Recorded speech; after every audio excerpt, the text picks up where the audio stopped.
नमस्कार दोस्तों, मैं हूं आप सबकी दोस्त स्निग्धा और फिर से स्वागत कर रही हूं आप सबको आप सबकी अपने चैनल हिंदी क्लासेस स्निग्धा पर। दोस्तों, अब की हमारी जो विषय वस्तु है वो है हमारे आचार्य रामचंद्र शुक्ल जी के प्रमुख कथनों के बारे में, जो कि चल रहा है हमारा। कल भी मैं लेके आई थी 10 प्रमुख कथनों को आपके सामने। तो आज और 10 कथनों को हिंदी साहित्य के इतिहास ग्रंथ से आपके सामने पेश करती हूँ, जो कि आलोचना के हिसाब से आपको पूछा भी जा सकता है। तो देख किस बात के दोस्तों, चलिए और 10 कथनों को जानते हैं। तो दोस्तों, यहाँ पर आप सबके सामने पेश है हमारे हिंदी के प्रमुख आलोचकों में से एक मुख्य आलोचक हमारे आचार्य रामचंद्र शुक्ल जी के प्रमुख 10 कथन, जो कि हम कल भी डिस्कस कर रहे थे कुछ कथनों के बारे में। आज मैं और 10 कथन आपके सामने लेके आई हूँ, जो कि मैंने आपको वादा भी किया था कि हम हर रोज डिस्कस करेंगे। तो चलिए जानते हैं। पहला कथन है, आधुनिक काल में गद्य का आविर्भाव सबसे प्रधान घटना है। ये कहा है आचार्य शुक्ल जी ने। दोस्तों, अगर आपको दिखाई नहीं दे रहा है, मैं धीरे धीरे बोल रही हूँ, आप उसे लिख लीजिए। तो क्या है, आधुनिक काल में गद्य का आविर्भाव जो है वो सबसे प्रधान घटना है।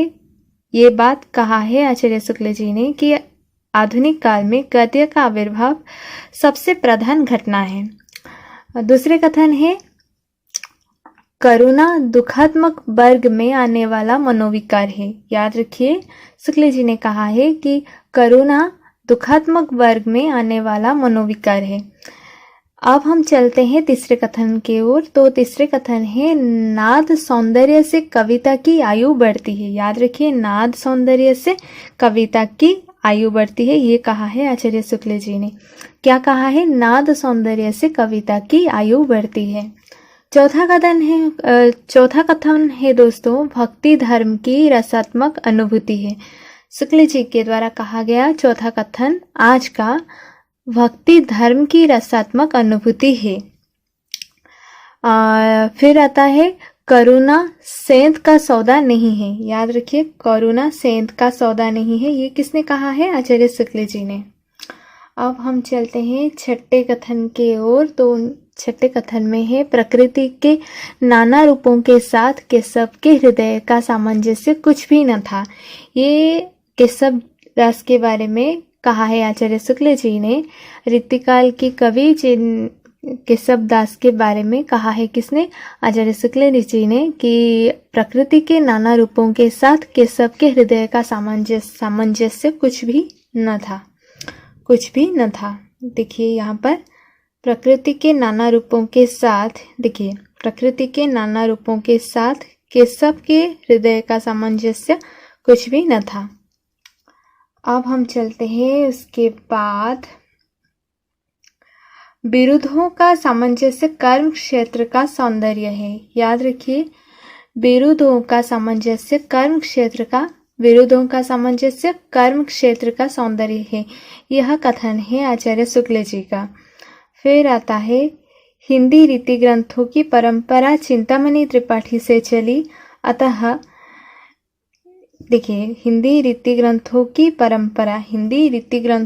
परंपरा चिंतामणि त्रिपाठी से चली, अतः रीतिकाल का आरंभ उन्हीं से मानना चाहिए। याद रखिए, ये कथन किसकी है? आचार्य शुक्ल जी के। आचार्य शुक्ल जी ने चिंतामणि त्रिपाठी को हिंदी की जो रीतिकाल है, रीतिकालीन हिंदी की प्रथम कवि माना हुआ है। इसलिए उन्होंने क्या कहा है? हिंदी रीति ग्रंथों की परंपरा चिंतामणि त्रिपाठी से चली।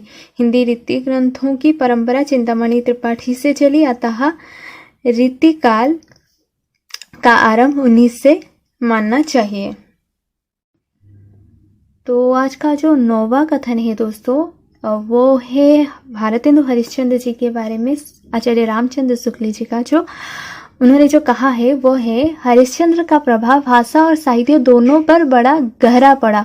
उन्होंने जिस प्रकार गद्य की भाषा को परिमार्जित करके उसे बहुत चलता, मधुर और स्वच्छ रूप दिया, उसी प्रकार हिंदी साहित्य को भी नए मार्ग पर लाकर खड़ा कर दिया।